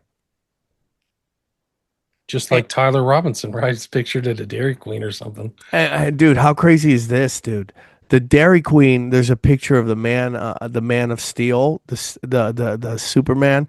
That comes out right before they start talking about how Charlie Kirk's bones were so dense they were like made of steel and they stopped the bullet. You're like, bro, that shit is all programming there, dude. I think you're right. It's really strange. Like he just shot a mate. This is probably the biggest assassination of our time. Charlie Kirk is young, 31. They had to have known he was going to be an influence for decades. I mean, it's a decapitation strike, and then this guy, I just shot somebody. 6 hours later, I need some Dairy Queen or whatever. It just doesn't make any sense. Nothing about that story makes sense. Who's hungry? Yeah. Who's hungry? I mean, I get nervous. Who's hungry after shooting anybody? Yeah, but why does Oswald go to the movies? Right. Good point. Right. And then the Parkland shooting, you have that very attractive high school chick who is just like, dude, when the shot's fired, he's running right next to me. He didn't have anything to do with this. That story dies. And then he goes to McDonald's. He goes and shoots up everything, and then he goes to McDonald's. It doesn't make any sense. Well, also in the Kirk shooting too, the way those text messages, like he's just kind of like, it's almost like hijinks the way he reveals it to his partner. He's like, hey, you might want to go look under the keyboard. You know, I left a little note for you. And then presumably, they went and looked, and they're like, "What? I'm gonna kill this guy." What? You can see it. I mean, it's just the worst. It's the most poorly scripted. That's what I'm saying, dude. Dana wants me to be quiet, but I'm like, what ties this kid to the whole thing? What ties him there? They decided to tie him there. And the gun, his grandpa's gun, because you would use your grandpa's gun to go. Yeah, but the gun that they found is not the gun that could shoot that bullet. And it's impossible for him to undo it, put it in his thing, jump. And then they're saying, dude, none of it makes sense. And then it's the AI video of him jumping off the roof. I mean, we're seeing AI introduced into this stuff, and that's an ominous sign. Yeah, so he took apart the gun and then took his clothes off and put them back on. Like, what the heck is going on? Like, how is any of this believable? And he rebuilt the gun to store it, and then wrapped it around a blanket. And then just laid it down. It's just so dumb. People just... It's the old saying, it's easier to fool someone than to tell them they've been fooled or convince them they've been fooled. It's way easier. That, or you know what I think it is also just I think there's so much evidence that we're all just confused. Where none of it makes sense. The cops don't know where to go. They don't know you're just like, what the fuck do I hear? What do I listen to? It's just like kind of like the internet. They just bombard us with fucking information where you just don't even know where to start or what to Well, that's all done. That's nonlinear warfare. Yeah, I think so. And they're trying to set a narrative of left versus right. They want civil war because then they can bring in martial law. That's the goal. They're just cranking it up every moment they can. Every single PowerPoint, bang, bang, bang, boom, boom, boom. Turn. White girl gets stabbed. Charlie Kirk, trans, bang. It's just like, how can we get them to all fight with each other? I don't think it's working. I think people are waking up to it, but I could be wrong. We got a lot of AstroTurf going on. I have to say, Sam, I watched my whole family at that Kirk Memorial watch that with bated breath. I mean, it was they have no whiff. Like when I told them some of that stuff, like we were talking about, like Erica Kirk, some of that kind of deep stuff we talked about on Broken Sim. Oh yeah. Like they were like, what are you talking about? This is, I mean, so I don't think it's a mainstream thought at all that this not at all. I mean, there's people that are just gonna buy it. So is there anything else with the Manchurian Candidate? Because I have something to ask you, but if you have more stuff, I'd love to hear it. I could probably do 30 hours on the Manchurian Candidate and all its ties and stuff, but we can go into like maybe see one of these examples of a triggering effect and somebody engaging in kind of post-hypnotic suggestion. This is a video that I have. It shows all of kind of the Illuminati numbers that are in there, 11, 77, 75. But this is kind of one of the famous sequences is he's playing cards. This is the main character. This is Lawrence Harvey. Oh, and that's okay, go on. And he's playing solitaire. The Queen of Diamonds is the thing, and you have to listen to the guy in the background because he uses the number 11. So they're implying this is a magical act. Number 11 is the number of magic. And then Sinatra walks in, and then he runs off and jumps in the lake. But listen to this. When I get married to my old lady, I got no idea that this guy comes in the same package, that it's a package deal, and for 11 long years, I got this So 11 long years. I'm tied around my neck. And believe me, it's no bargain. You've got no idea what kind of a problem I got with this guy. Sorry I'm late, kid. Got held up in traffic, you know. Again. So I says to him, please do me a favor, will you? Why don't you go and take yourself a cab and go up to Central Park and go jump in the lake? So Raymond, I don't know why yours is the... Oh, Murder, She Wrote. Yeah, this is Angela Lansbury. She's considered in this role one of the top 25 villains, according to one thing. Oh, really? Yeah, she's a bad person? Yeah, as Eleanor Iselden. And this film was considered, I think, in the 90s, one of the top 100 films in American history, really. It was up there with, like, Godfather and stuff like that. It's fallen out of favor, but at one point, this film was... But she listened to New York City without an air conditioner. You know, sometimes I think you came to us for another century. Chu Chin Chow, or whatever your name is. The steaks are to be broiled for exactly 11 minutes, no more, no less, on each side in a preheated grill at 400 degrees. Yes, ma'am. Steaks at 11 minutes each side. Nobody cooks their steaks. And that's his. That's the guy in the background, right? Typing.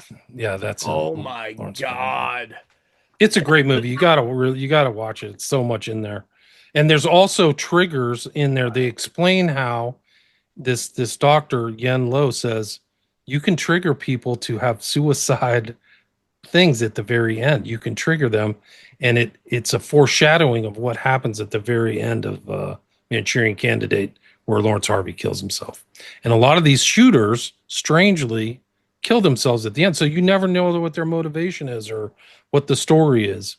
And it's actually kind of a script that's written into, like, Scientology has elements of that in there where you're supposed to... Scientology is super dangerous. It overlaps with a lot of the MK. We had a situation with a friend recently on the show who we went into Scientology. He's like, I'm a Scientologist. I'm like, okay, we'll move on. And he didn't want to go down because I think there's U.S. naval connections to it. I think it's a giant U.S. naval blackmailing scheme. That's why there's so many closeted gays in it. There's all kinds of stuff in there. You're basically owned once you go in there because you're supposed to divulge all your darkest secrets to get rid of these engrams or constructs. God, it goes into a yellow file and they hold on to it and you're blackmailed forever. So Tom Cruise and Travolta are totally blackmailed. And it gets where, I mean, you're right. I think Hubbard was naval intelligence. And actually, Fletcher Prouty said that, he was also very much involved in JFK. He said that Hubbard's World War II history is a legend. It's fake. And so what was he really doing in World War II? So, that's so crazy. He was also like full on occultist with Jack Parsons and all this other stuff.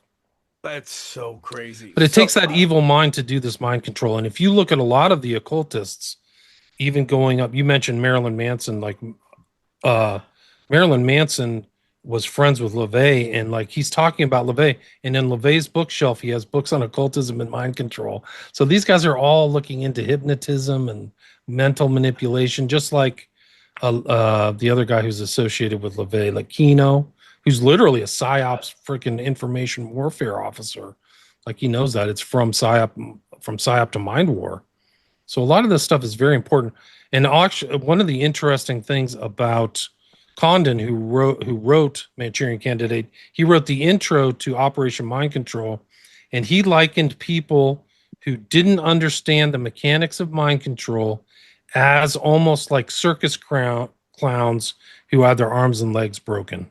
He called them Grok the Clown. You have to read this intro. It's really interesting. Where is it? It's at the intro to the book Operation Mind Control by Bauer. He says the techniques are so significant to humanity that if you don't understand them, you're almost like a clown. Like that's a metaphor that he used. And I think to a certain extent, we've been so manipulated psyop after psyop and lied to and stuff like that. Like we really need to know these techniques. And we see some of them. I'm not saying all these assassins that have been here this long, assassins that I enumerated at the beginning, but some of them are really strange. They act very, Holmes in particular, and Chapman and Oswald, really. Like they all are very strange and suggestible. It's just everything is fake, dude. Everything is fake. All these celebrities are fake. All these stories are fake. It's just like, how do you deal with it? Well, me, I just tune out. I just like to know what the game they're playing. I don't emotionally invest in it because it's just sorcery magic tricks, dude. Everything is magic tricks. We had Joey Jaime on, and we're talking about the manipulation of sports outcomes. He goes, dude, they just use magic. I never really thought about it like that. Like, how can they get that guy to block the punt? I mean, it's just energy manipulation, dude. It's just energy manipulation. It's that deep, dude. I really do believe it. That makes more sense to me than anything else, that someone would fake something or throw the game. Or it's like they just got mentally manipulated and energy manipulation to make them do these crazy ass things, dude. I mean, it's crazy to me, dude. It's just so. These guys were on a quest for total power. Yes, they were on a quest for like complete manipulation, and they said it. Like, I mean, here's the thing. Like, maybe I'll leave you with this. This is from one of the guys. These guys at CIA all knew all this stuff, but this is from James Jesus Angleton. He said, "The better you lied, the more you betrayed, the more likely you'd be promoted. Outside of their duplicity, the only thing we had in common was a desire for absolute power.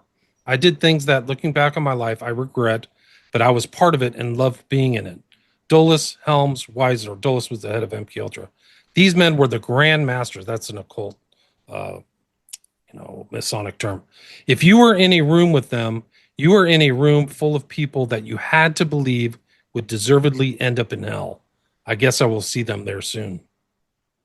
So crazy, dude. So crazy. So I wanted to ask you real quick before we let you go. So Michael Tracy on the internet was in this there's pedo panic. There's pedo panic everywhere. And I tried to what's it called on the internet when you what's it called, guys, when you put somebody's handle in there? What's it called? At them. Yeah, I at them. And about his craziness, because he kept bringing up all these old cases, which we've had you on before, talking about, the daycare scandal and then the Memphis 3 and how they tried to create satanic panic. But for me, it's like, based on our conversation, those things really happened, right? And they were just spun in the news as like just crazy Christians going nuts. Yeah, the Franklin scandal's real. There's all these different scandals that happened all over. There was like Presidio and things that happened on Oak Island. So these are all verifiable. So I think Tracy is one of those types that really doesn't want to come to the conclusion. He's more than happy to not look at the facts. It's so crazy to me, dude. I've seen that a lot in West. It's a lot of it's political in his class. He could never agree to saying that the West Memphis 3 were Satanists, because that would take him out of his whole kind of left wing circle. Because that it's like you have these kind of pieties that you all reflect at the same time, and you don't have to do. And if you don't do the research, you'll never change your mind.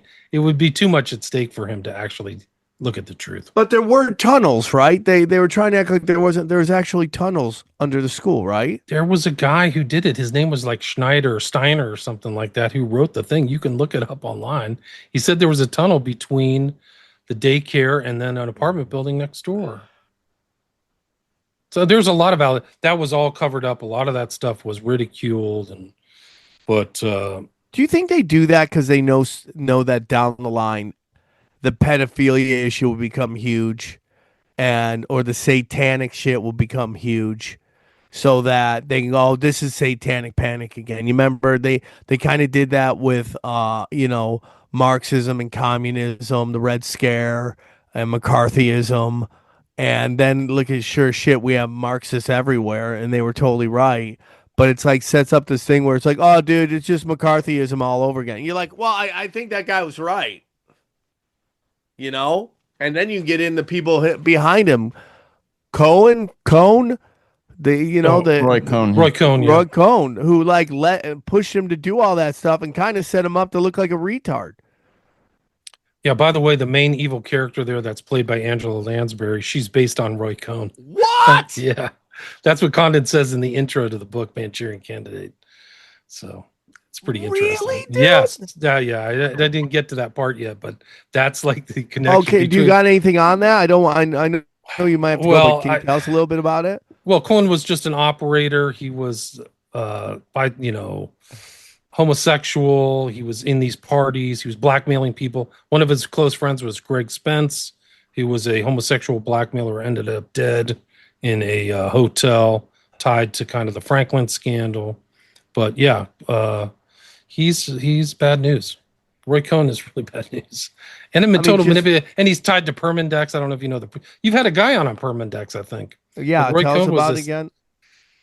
Permindex was kind of a competitor to the International Mart, which was run in, I think, either Dallas or New Orleans by Clay Shaw. And they were kind of like business centers where business people could come and meet, and back before the internet or anything like that, they could network. And so, but it was also backed by a lot of heavy duty kind of international intrigue types. And Joe Bonanno is like a head of one of the mafia families. So like there's all these connections with kind of underground deep state, whatever you want to call it. But Permindex gets pretty dark, and then it became a conduit for black financing, money laundering, things like that, almost like the Nugan Hand Bank or something like that. So some of the people who've studied JFK think that, I think it's either Permindex or the International, I think it's Permindex, was a conduit and a means to secretly fund the operation, if I remember correctly. Of the assassination of JFK? And among other things, because of the international elements of it too. Like you could move money around secretly. It's crazy to me, dude, how deep it goes. And, if we go back to the Charlie Kirk thing, the layer, we always say this, in these high impact events that are actual real, that's being ran by these intelligence agencies, there's so many layers that the guy doesn't, the target will never get out. One of these layers will get them. And that's why I never really got into the Trump thing, because he gets out of there. A real set up assassination. If that doesn't get him, this gets him, this person gets him, that, it's like 9/11, like that, the layers to 9/11. They really make sure that if we're going to take this shot, JFK too, how many assassins were in the grassy knoll or in the plaza and all that stuff. You don't get out of there unless they want you, unless it's not meant to be. And that's why I think the Trump stuff, I have a lot of questions about it. I do too. It's pretty interesting that he survived. But there were puts on Trump, if you remember, somebody put a bet on Truth Social out of Austin, which is a tell that he's going to get shot. Also, all the camera people there for all over, and they don't show the shooting. They're ready to show it, but it doesn't happen. So there's elements of connections and also pre-knowledge. But Charlie Kirk, there probably were layers, like you said. The shooter's obviously not. The cover story is the Lone Nut 30-06, but it's not a 30-06. 30-06, guys, is really powerful. Yeah. It's 1,400 pounds of pressure per square inch. It hits you hard. It's not a 22. The bullet is 2 inches long. It's crazy. They used it in World War II because you die. That's why they'd shoot you, because you wouldn't get back up. So something else going on. So there's probably people holding guns. There was a guy in the audience with guns. They have the distraction.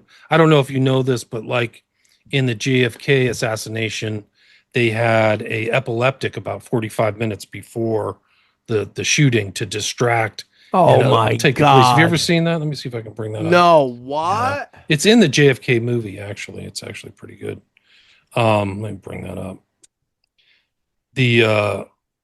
But yeah, so they had that, and so Zinn and the guy with the airsoft rifle are kind of in that mind thing. They are distracting from the thing. So it's somebody put aside a serious amount of money to make that happen. There's no question about it.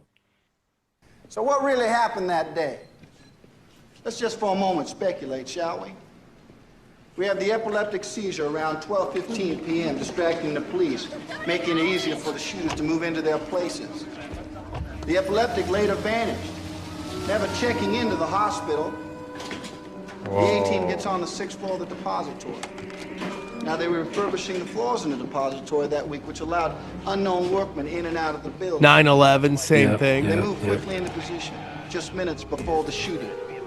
The second spotter on the radio talking to the other two teams has the best overall view. The God spot.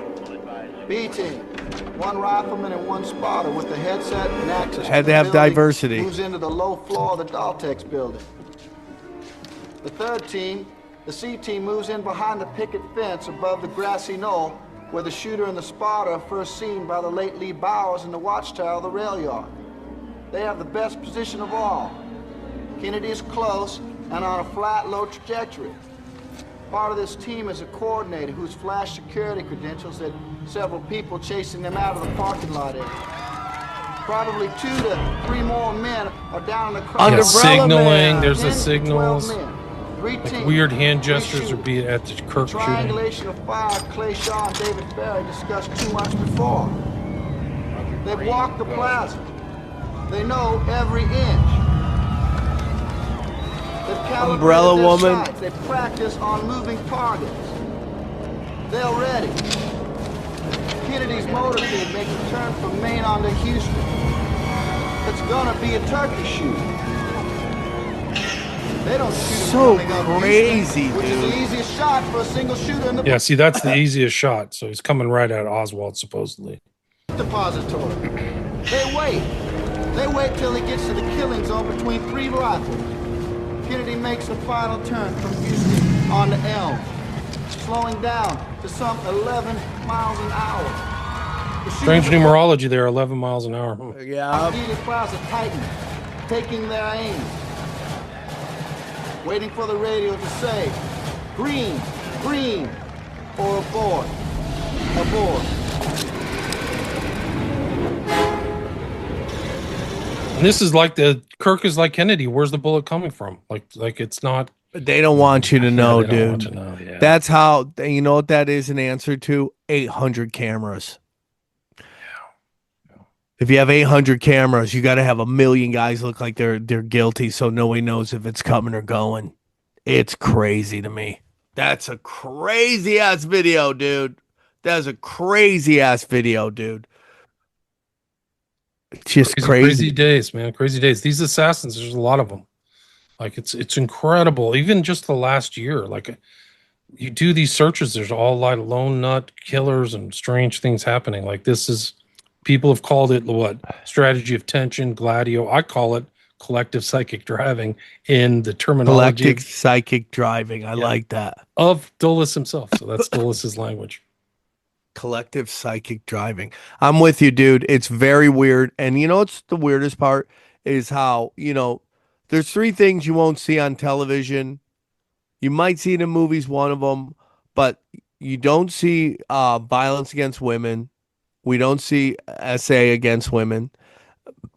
And we don't see a lot of bank robbing on television because they know monkey see, monkey do. We'll have big movies that are over the top of bank robberies, but television never has bank robbery. They never show it on the news. They never do any of that shit. But they'll show guns constantly people shooting each other.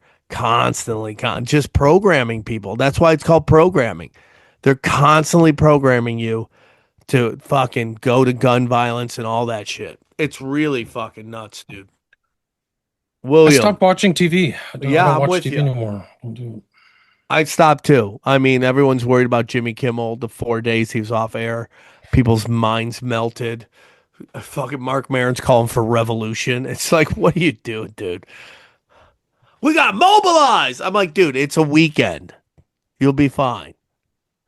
You'll be fucking fine, dude. It's just so fucking nuts, dude.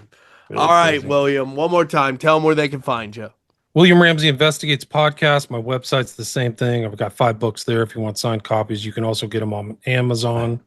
And I have 5 documentaries on my Patreon. So they won't let me upload them to Amazon. I don't know why. So maybe I should try again. Too close. Too close to the target, buddy. Hey, I'm supposed to get my YouTube channel back again. They Yeah, won't I'm let me happy back for on. that. Who I'm knows? hoping Yeah, they so- release the Krakens and let it go, dude, right? Yeah, Let it really, go. Yeah. Well, I hope William, so. you have great hair. It's luxurious. Your hair is amazing. Thanks. And we always love when you're on our show, and you're always welcome back anytime you want. And let's break it down. Come on. What did you guys think of the great William Ramsey? Always. I mean, I think that was his best appearance yet, and he always crushes it. Oh, he's one of the best. One of the best. I could listen to that guy talk all day. He's got me worried. What if I'm a Manchurian candidate?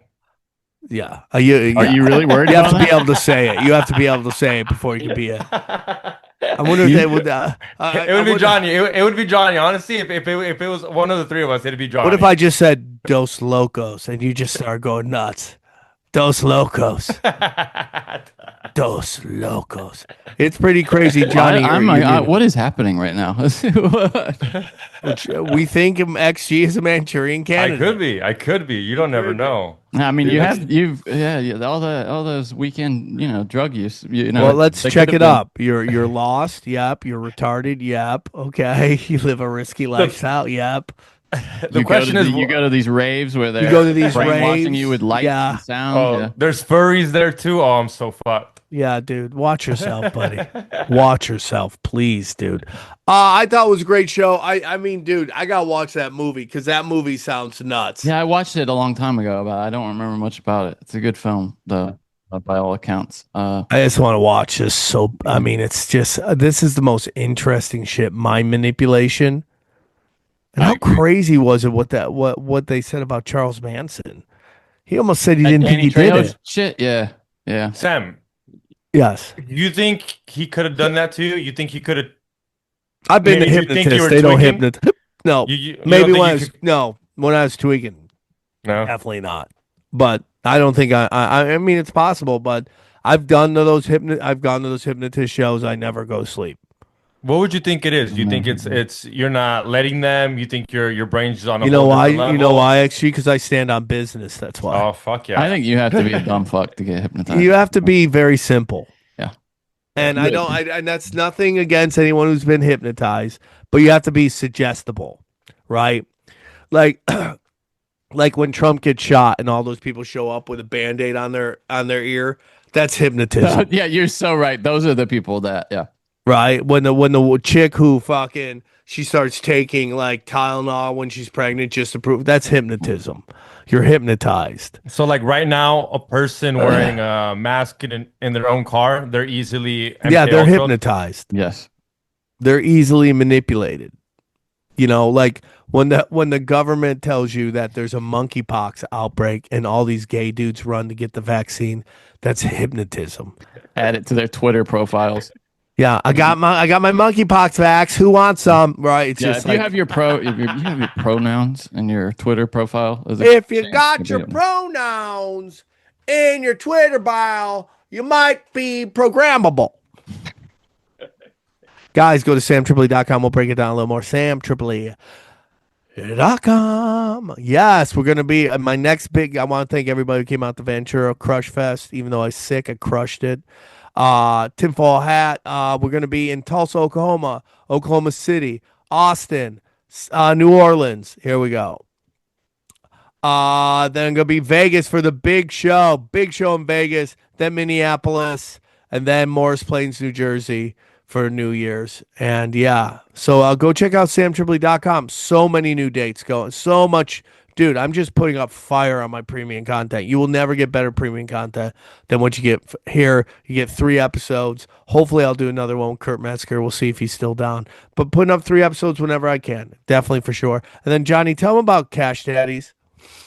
Yeah, it's been a good time to be over there. Bang, bang, bang, bang, bang. I'm sorry?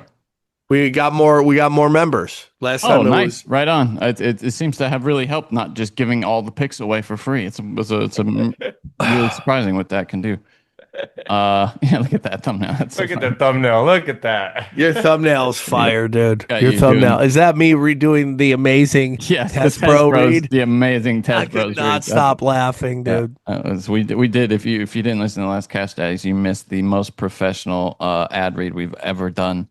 So go check that out. But you want to learn about how to invest in your retirement and save some money. Go check out. Guys, new shirts are out too. Go check those out real quick.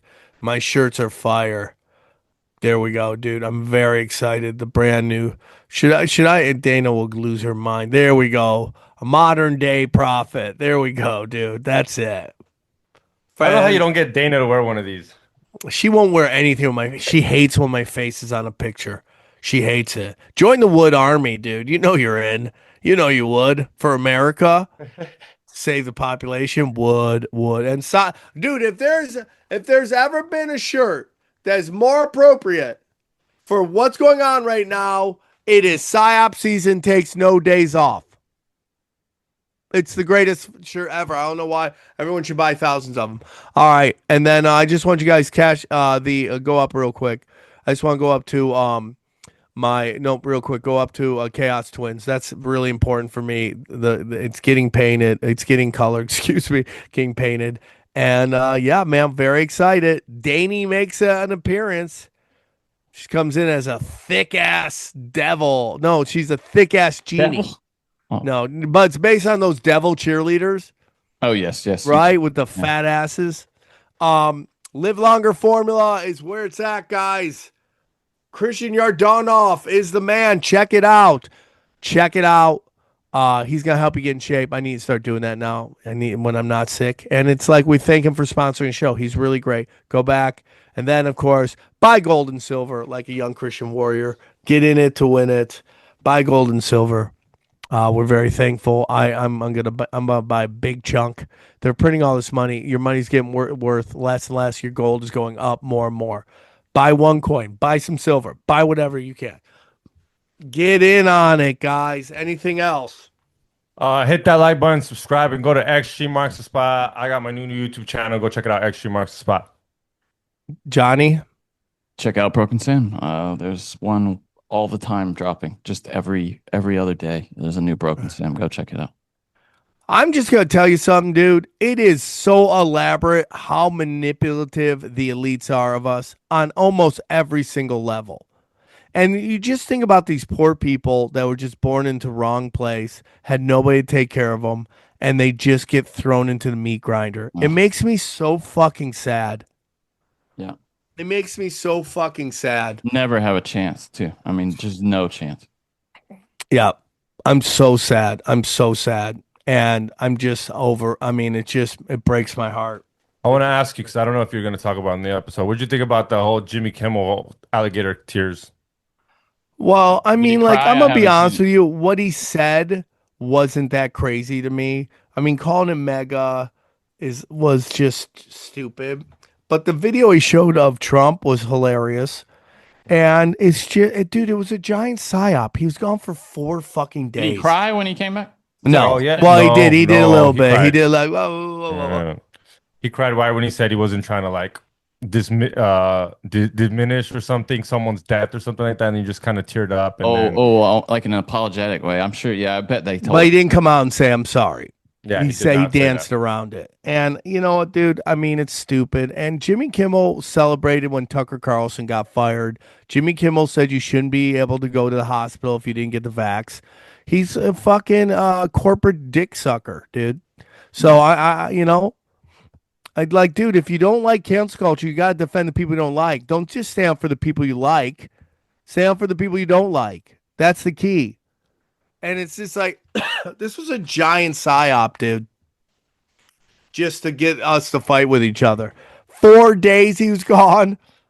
And like, dude, they did the demographics of his numbers, 18 to 49, which is so sad because I'm so much old. I'm older than that, right? But the 18 to 49, that's the most important demographic. He's getting like 150,000 every night. That's crazy. Awful. That's Just what? awful. It's just old people watching. Yeah, it's like people like me, and like I don't spend money because I have to take care of everybody. So I don't spend my money like these loosey-goosey people. That's why they like young people. Not that they think they're better. They just spend their money stupid. Yeah, because they got no kids and they love nostalgia and they love going to Disneyland. Like a bunch of my homies, like they literally just buying collectibles like Pokemon cards. Were like, I mean, if you had kids, you wouldn't go buy a $300 Charizard. Yeah, it's totally nothing. And more money is spent on young women than any other demographic. That's why everything's geared towards them. But everything that's geared towards women is hot dog shit. It's just hot dog. I mean, I'm willing to go John Mayer and then that who's the redheaded Scottish guy or Irish guy? Ed Sheeran. Those are the only two things that are geared towards women that I go, okay, that's kind of cool. Everything else is vapid dog shit. And I'm gonna get yelled at by women here. I'm sorry. Tell me, dude. And someone said Victoria's Secrets. I go, well, that's more geared towards men.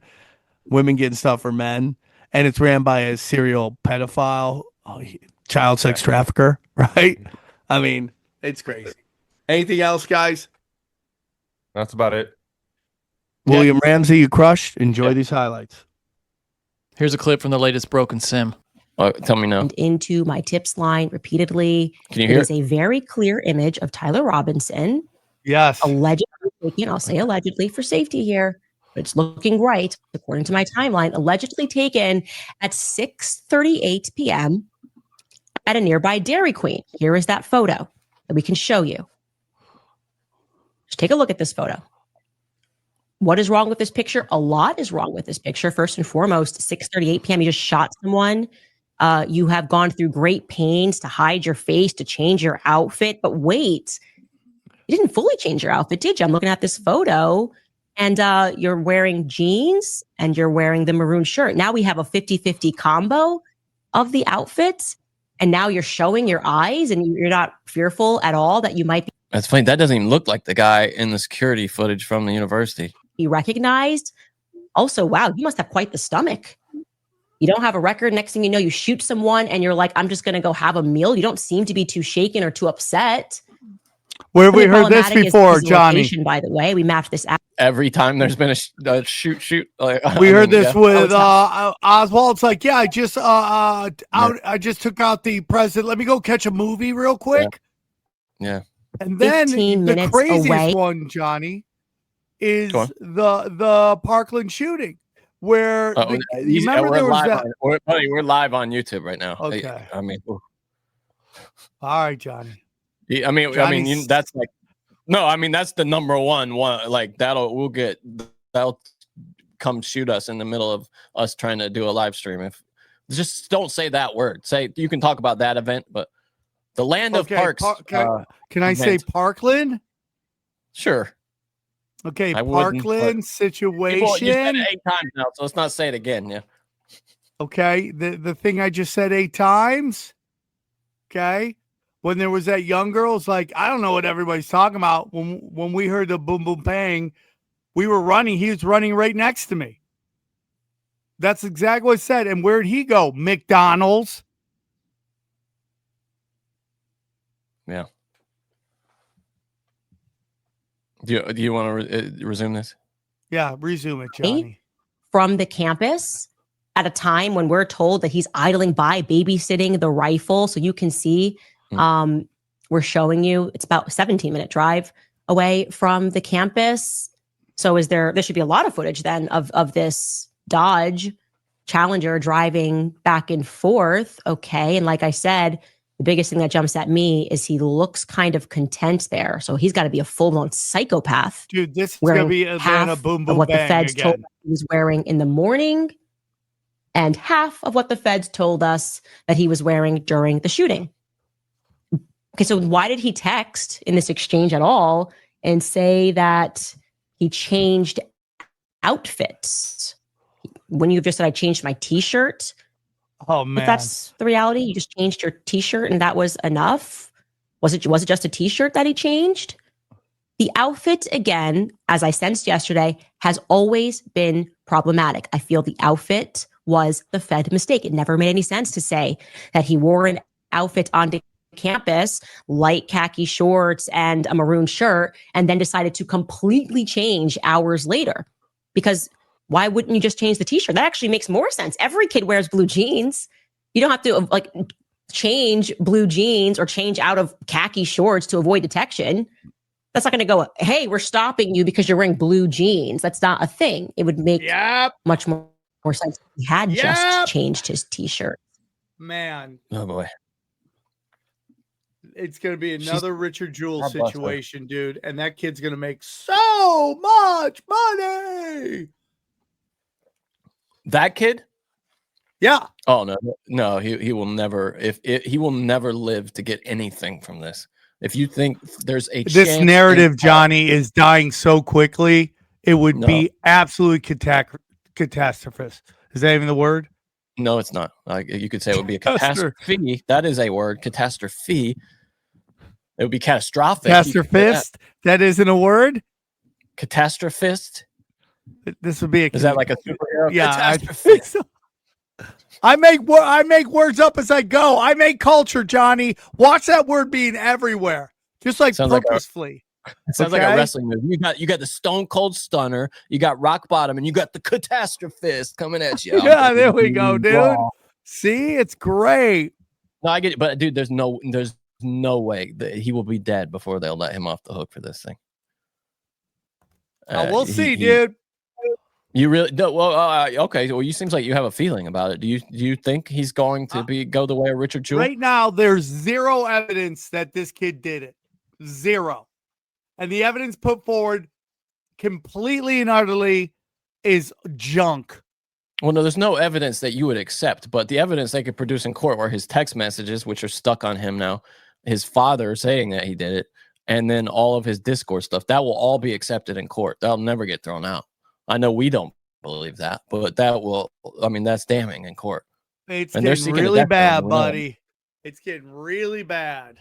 No, if he'll hang himself in prison, off himself, he likes to play the game hangman for YouTube censors. Hey, dude, somebody out there Johnny, all I have to say to this discussion is I stand on business, okay?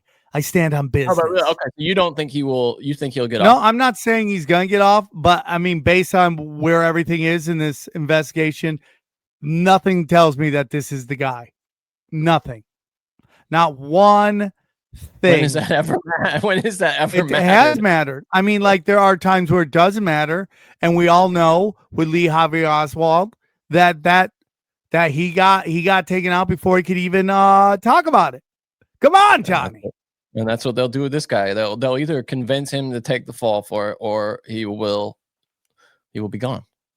Okay, so you don't think there's any chance he could get out? I mean, what happened with Richard Jewell? Yeah, I mean that was completely such. I mean, it's the exception that proves the rule. The Richard Jewell thing. But I'm just telling you, bud. 0% chance.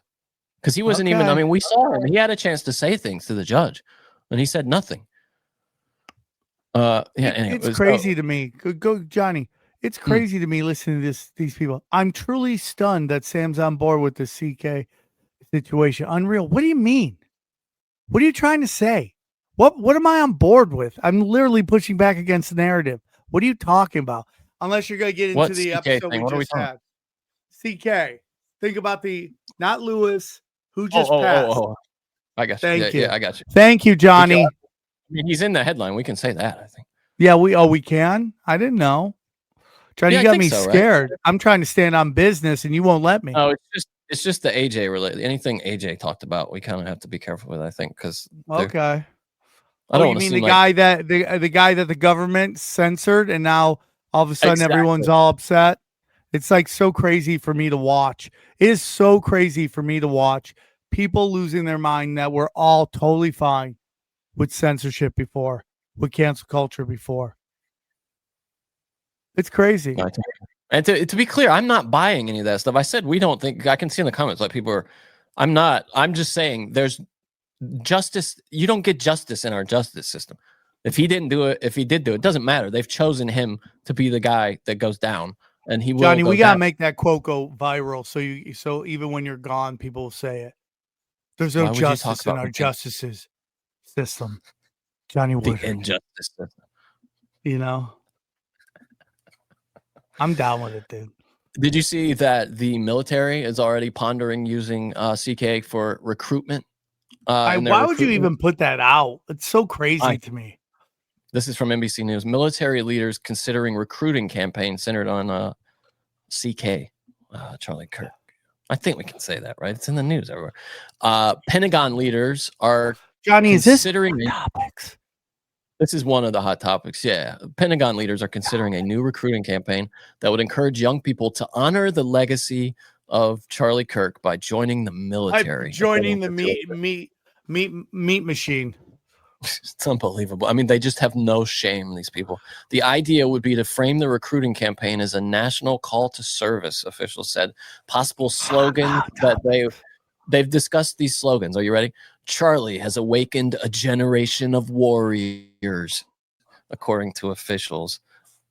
Anthony Tata, who served, is this real? Are we supposed to believe that's that guy's name? Anthony Tata, who serves as Undersecretary of Defense for Personnel and Readiness, is leading the effort, according to officials.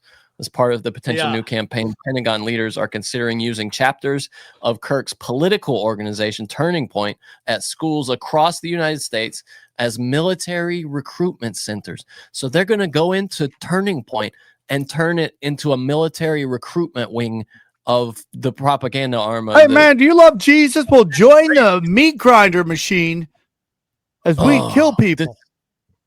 That could include inviting recruiters to be present at events or advertising for the military at Turning Point chapters. Someone explained President Trump has credited Kirk and Turning Point with helping him win the 2024 election.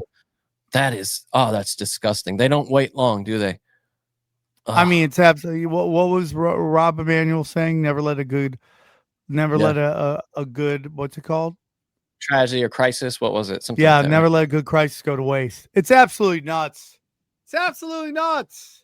We're living in cuckoo times. We're living in cuckoo times. You sent me a video that I haven't watched. I wanted to watch it live. It's Pauly Shore talking about some let's watch this. It's very crazy. This is very nuts. All You right. need to get him on the show. Ask him about this. Oh, really? All right. Yeah, we could. We had him on Punch Drunk back in the day. I remember that. We love Pauly Shore. I miss doing the old. Okay, Punch come on, Drunk play it. and- You can't hear it.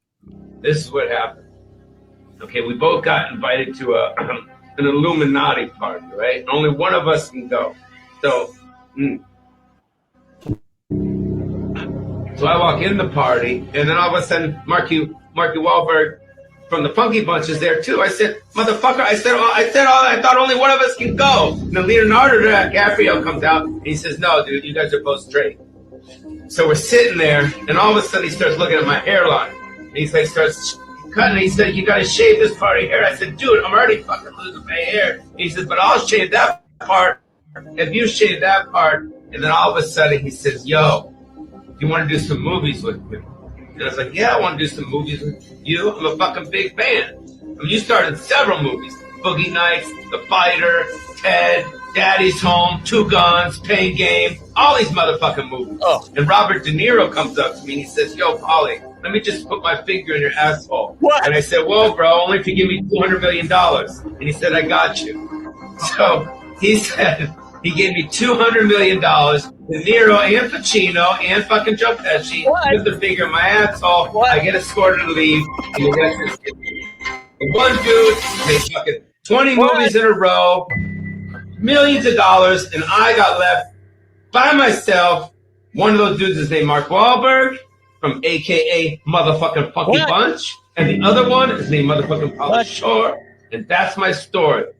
And after this, I don't know what's going to happen. I'm sure once this airs, all these people are going to come after me, and I'm going to wind up with Joe Rogan over at the Mothership in Texas. So this isn't that long ago. If you'd like to hear the rest of this episode, subscribe to Broken Simulation in your podcasting app or check us out at youtube.com/Sam Tripoli. We go deep, homeboy. Aaron, open your mind. Drink from the fire. fountain of knowledge. There's lizard people everywhere. That's some interdimensional shit. Wake up, Aaron. This is only the beginning. Dude, you just blew my mind. Tinfoil hack, tinfoil hack, tinfoil. Yamava Resort and Casino at San Manuel is giving away a Maserati Thursdays in October. Club Serrano members play all month long to earn entries for your chance to win an elegant and powerful Italian sports car. Join for free today and don't miss your chance to drive off in a new Maserati. It's all happening at Yamava Resort and Casino, the only AAA 5-diamond rated casino hotel in the country. You in? Details at yamava.com. Must be 21 to enter. Please gamble responsibly. Hi, I'm Lexi from Blindster.com. We make custom blinds, shades, and shutters, and I'm proud to be part of the team that helps bring these window coverings to your home. We're a family-owned business, and every order is made just for your windows. No cutting corners, no middlemen. I've seen firsthand just how much care goes into each shade, and we're here to help every customer find the perfect fit, no matter their budget or style. If you're ready to upgrade your windows, we'd love to help. Visit Blindster.com today. Yamava Resort and Casino at San Manuel is giving away a Maserati Thursdays in October.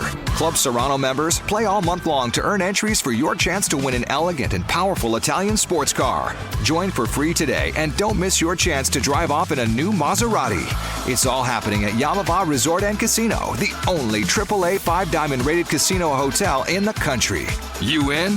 Details at yamava.com. Must be 21 to enter. Please gamble responsibly. Snoring, ruining your sleep or someone else's? Mute by Rhinomed is the simple, science-backed solution. Just insert, adjust, and breathe. Mute is a discreet nasal device proven to increase airflow and reduce snoring. No batteries, no noise, just better sleep. Find Mute at Amazon and Walgreens. Try it risk-free and sleep soundly tonight. Learn more at mutesnoring.com. That's mutesnoring.com. Don't miss your chance to live the good life at Yamava Resort and Casino at San Manuel with the Good Fortune giveaway on October 31st. One winner, $500,000. Club Serrano members can play all October long for a chance to win big. Wealth may not solve all your problems, just most of them. Catch Good Fortune in theaters only October 17th. Your good fortune awaits only at Yamava Resort and Casino. You in? Details at yamava.com. Must be 21 to enter. Please gamble responsibly. Looking for an exceptional driving experience? Find it behind the wheel of a Mercedes-Benz SUV. Experience the power, precision, and intelligence of an iconic Mercedes-Benz SUV at your local Mercedes-Benz dealer today.